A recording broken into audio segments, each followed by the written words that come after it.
Good day mga sir! In today's vlog, pag-uusapan natin ay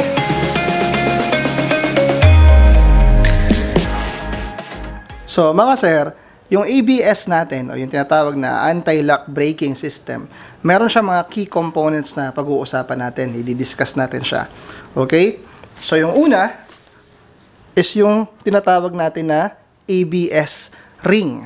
Okay? So itong bilog na to, na may mga butas-butas, yan yung isa sa mga key component natin para sa ABS. Pangalawa mga sir, ay ito. Ito yung tinatawag natin na wheel speed sensor. So ito, nakapasok yan dyan, tinanggal lang natin. Itong portion na to, yung dulo, ito yung nakatutok dun sa tinatawag natin na ABS ring. So, maintenance tip lang, kapag yung inyong ABS na motor ay nagkaroon ng indication of ABS fault, check nyo lang baka mamaya yung dulo nito puno lang ng putek or yung ABS ring nyo may mga nakasiksik lang na dumi. So make sure na this is clean and the ABS ring is clean as well. Next mga sir, ito yung tinatawag natin na ABS solenoid. Okay? So from the brake masters, yung brake hose natin nakadiretso siya dun sa ABS solenoid. Okay? And lastly mga sir, itong electronics na color black na to, kung saan meron tayong mga wire na nakikita dito banda, ito yung ating tinatawag na ABS module or ABS ECU. Iba po yung computer box ng NMAX, yung main computer box dun sa computer ng ating ABS. Okay? Ito yung wala or hindi nyo to makikita, absent yan sa NMAX na non-ABS.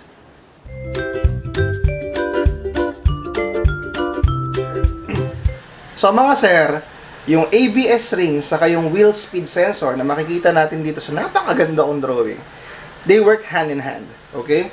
Once our tires starts rotating, this ABS ring starts rotating as well. As you can see, the ABS ring has holes in it, may mga butas siya. Yung ating wheel speed sensor, nadedetect niya yung may butas at walang butas. So every time na umiikot yung gulong, nadedetect niya may butas, walang butas, may butas, walang butas, may butas, walang butas. So dapat consistent na ganon. Okay, so anong ibig ko sabihin? There would be a chain of signal na up, down, up, down, up, down, up, down, up, down. Okay? So anong ibig sabihin ko ng up and down na signal? So ibig sabihin, while our tires is rotating, we have a signal na, oh, may butas, walang butas.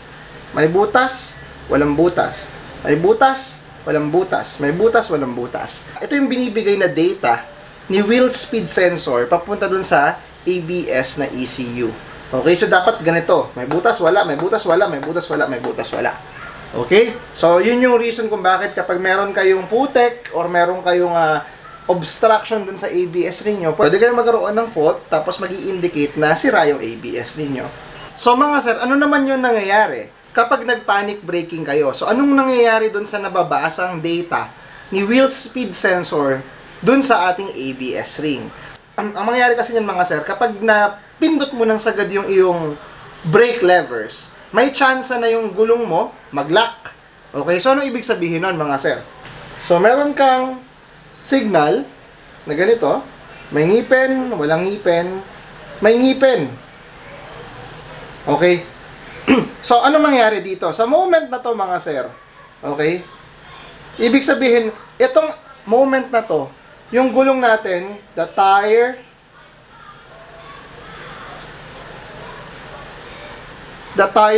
lock up. Okay? Ayaw ng ABS module na mangyari yung ganito. Dapat kasi, consistent na meron kang data. So, instead na ito ay dugtungan niya pa ng mas mahaba. Kasi nga, ibig sabihin yan, hindi umikot yung gulong mo nasa isang direction lang. Hindi, nakalock na yung ABS ring mo. So, ang gagawin niya, tatapusin niya yan. Hahayaan niya, ibabalik niya yung ibang brake fluid sa daliri mo para magkaroon ulit ng ganitong signal. Kasi nga, ayaw niya ng ganito, X sa kanya yan. Okay? That is how our ABS ECU detects a lock up. Kapag may mahabang ganito, sa ibabaw or merong mahabang ganito or may mahabang ganito sa ilalim, mga sir. So, hindi niya hayaan na mangyari yan. Magtuloy-tuloy yan. Dapat, ibalik niya yung pressure dun sa brake levers mo para magkaroon ulit ng rotation sa gulong. Okay?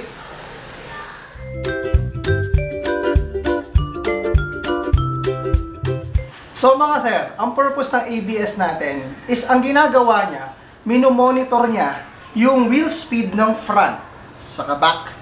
So, if you are traveling at 40 kilometers per hour, both tires, front and back, should run at 40 kilometers per hour. Tapos, kunwari may biglang tumawid, okay? Biglang may buhangin sa kalsada, napapiga ka sa brake levers mo. Okay? Na hindi sinasadya, ang tawag natin panic braking. Maybe, mas matigas yung piga mo sa front kaysa sa likod. So, ang tendency, yung wheel speed ng harapan mo, mas mabilis hihinto kaysa sa likuran. Kapag napadaan ka sa buhangin, ang tendency nung gulong mo sa harapan, mag-lock. Okay, hindi na siya aandar kasi nga dumulas eh. Okay, nag-skid. So, what will happen? Sesemplang ka. Pero pag meron kang ABS, ang mangyayari doon mga sir, kapag napiga mo yung brake levers mo, okay, tapos alam ng ABS na maglalak na yung wheels mo, ang mangyayari sa kanya, nagva-vibrate siya. Yung brake fluid na dapat pinipiga mo, binabalik niya sa daliri mo. Nararamdaman mo yun, grrrr, gumagana sa iyong daliri. So yun yung purpose ng ABS mga sir. It will not allow you to lock up your brakes during your panic braking moments. Pag may tumawid, mayroong langis sa kalsada, tapos bigla kang napapreno, umuulan, basang-basa yung kalsada, madulas, mayroong lumot, napapiga ka bigla sa brakes mo, hindi niya hahayaan na magkaiba yung wheel speed nung dalawa habang nagbe-brake ka. Kaya hindi ka madudulas, hindi ka magsiskid. So next na gagawin natin mga sir, test ride tayo. Gagawa ako ng experiment ng gumagana yung ABS nito, saka yung non-ABS. Sir Mel, paano mo gagawin yon? Meron lang tong fuse dito. Pubunutin natin yung fuse para maging non-ABS yung ating NMAX. Okay? Para dun sa mga nagtatanong pala, Sir Mel, paano kapag nasira na yung ABS ng NMAX natin, anong mangyayari? Pag nasira yung ABS, yung sensor, yung ABS ring, yung ABS module, or yung ECU, it will just function as a regular non-ABS bike. So don't worry, meron pa rin kayong brakes mga sir.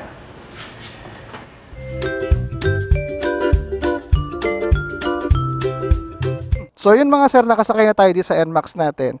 When you try to turn on the ignition, your NMAX or your bike will do a self-diagnostic, no? Chine-check niya lahat ng sensors nyo. So wag kayong mag-worry kung yung ABS na indicator nyo rito ay naka-on. Ibig sabihin lang niyan, yung motor nyo kasi hindi pa nagmo-move or hindi pa kayo tumatakbo. Pag naka-move na kayo mga around 10 kilometers per hour, mawawala yan, ibig sabihin, gumagana na yung ABS system nyo. Pag hindi yan nawala, ibig sabihin, may sira yung inyong ABS. And your bike is now a regular non-ABS bike. Okay, so testingin lang natin mga sir, ano ba yung ginagawa ng ABS when we try to pull the lever very, very hard. Okay, I want you guys to listen carefully. Meron kayong maririnig na parang nagva-vibrate na tunog. Yun yung ABS solenoid natin working, pushing against your finger to put back or to release the pressure na binibigay nyo dun sa ating brake disc. Okay? So, try natin mga sir. Okay? Check nyo ha. Pag takbo natin ng 10, mawawala na yung ABS indicator natin.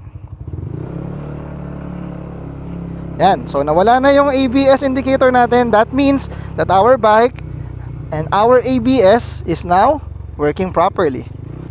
Tatakbo tayo, tapos pipigain ko. Sasabihin ko sa inyo yung signal na pipigaan na ako ng malakas. 1, 2, 3, brake.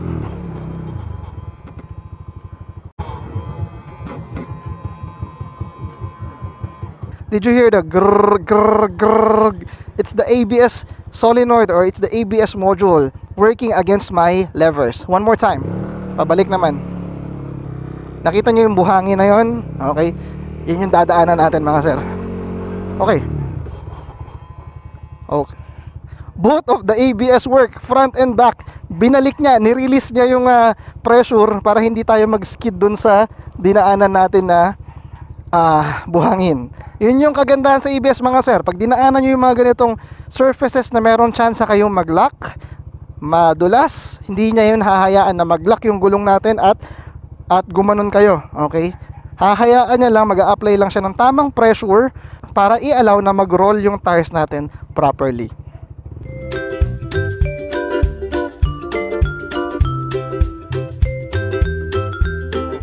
So mga sir, papakita lang natin ibang angulo. Testingin natin mga sir Okay, may camera ako nakasetup doon, pipreno tayo para makita nyo na kahit anong piga ko dito, hindi siya maglalak. Okay?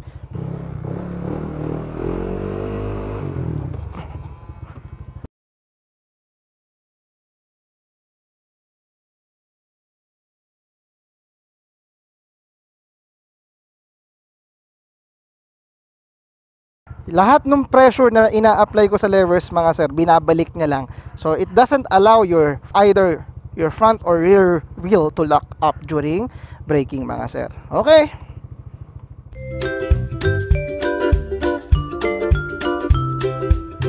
So yun mga sir, ang gagawin natin, tatanggalin natin yung fuse na nakalagay dito, yung ABS fuse, para ma-disable natin yung ating ABS system para maging regular, non-ABS yung ating NMAX.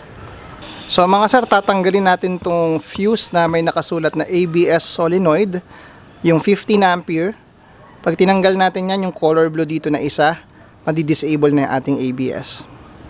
So mga sir, ito, na-remove na natin. Yan. Ang mangyayari dito, dapat tong ABS na indicator na to hindi mawala, naka-on lang yan. Pag yan naka-on, ibig sabihin, our bike function as a regular non-ABS bike. So, testingin natin. Yan, ayaw niya nang mawala. Naka-yellow na lang. So, wala na tayong ABS.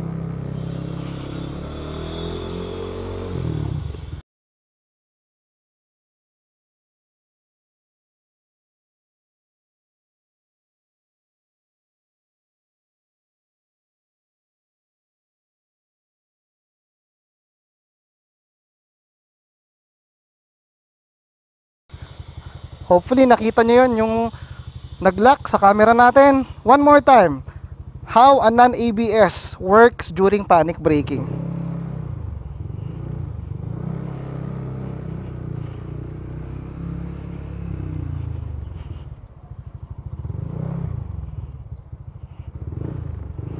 One more time mga sir.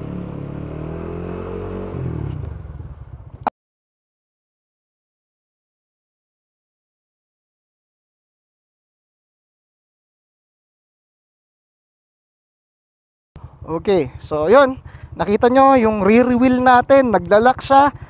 Pag yun nangyari sa may lumot, sa basang kalsada, sa may buhangin, ano kaya mangyayari sa inyo mga sir? So, kayo na bahala mag-conclude. Okay, so last na tayo, last experiment. Yung aking kapitbahay at kaibigan na si Kuya Gary, we will try sino ba yung superior in stopping distance in terms of a non-ABS Aerox and an ABS NMAX mga sir. Okay?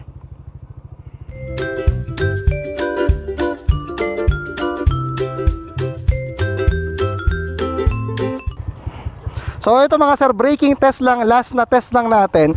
Non-ABS na Aerox versus NMAX na ABS. Titingnan natin kung sino yung mas mabilis pumreno. Nakikita nyo yung triangle dun sa dulo. Yun yung gagamitin nating reference. Pag umabot tayo dun, preno tayo. Okay Kuya Gary? Okay, 1, 2, 3, 30 kilometers per hour.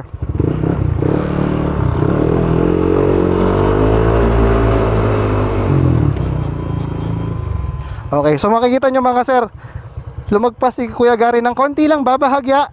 Isa pa tayo, experiment number 2, try naman natin at 40. 40, okay. 1, 2, 3, go.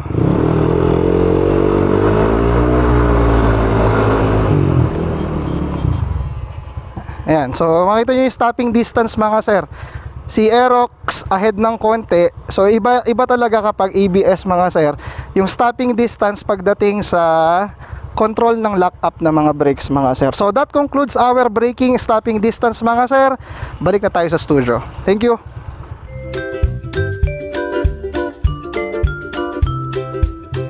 So mga sir, magbibigay lang ako ng konting advantage saka disadvantage ng ABS versus non-ABS na bikes. So nag-list down lang ako sa aking mahiwagang whiteboard. So ayan, mga sir. So sana nababasa natin lahat.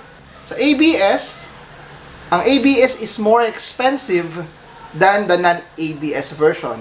Specifically sa NMAX natin. Sa NMAX, ang ABS version 119,000, ang non-ABS is 109,000. Number 2, ang ABS na bike, it's very good for beginners kasi yun, brake ka lang ng brake, huwag mo nang isipin, basta mag-brake ka lang, hindi yun magla-lock up. Okay? Sa non-ABS naman, you need to develop braking techniques. So, maganda mga sir, kung nag-start ka dun sa non-ABS na bike like Raider, Sniper, and other bikes na non-ABS, tapos lilipat ka ng ABS, okay? Yung skill mo na na-develop dun sa non-ABS na bike, okay? Halos wala ka nang iisipin dun mga sir, mag-brake ka lang, okay? So, ang rider na galing sa non-ABS, pag lumipat yan dito sa ABS, baka lang baka mas magaling pa yan na rider, okay? Pangatlo mga sir, pagdating sa panic braking situation, in my opinion, the ABS is much safer than the non-ABS counterpart. Bakit mga sir? Kasi sa non-ABS, depende yan dun sa nakasakay na rider para maiwasan mo yung obstacle na yon. Yung lumot, yung asong tumawid, yung mga nakakalat na debris sa kalsada, it depends on the rider skill. Kung meron ka naman kakayanan na bumili ng more expensive na ABS bike, you get it. Pero syempre mga sir, pagdating sa safety, regardless kung ABS o non-ABS yung dala mo, it all depends on the rider skills, rider perception of the road, and so on. Wala sa motor, manggagaling ang kaligtasan nyo mga sir. Nasa rider. Okay? Kung tumatakbo ka ng 160 kilometers per hour, at ABS yung gamit mo, may biglang tumawid, mas malaki pa rin yung tsansa na mabuhay ng isang non-ABS na bike na sumusunod sa tamang speed limit at napapreno sa tamang oras. So I hope mga sir, you've learned something new for today. Don't forget to like and comment down below if I missed something on this vlog mga sir. Don't forget to subscribe din kung nagustuhan nyo yung mga ganitong content natin mga sir. So yun lang mga sir. Till next vlog. Babush! And yes, sir! Haha!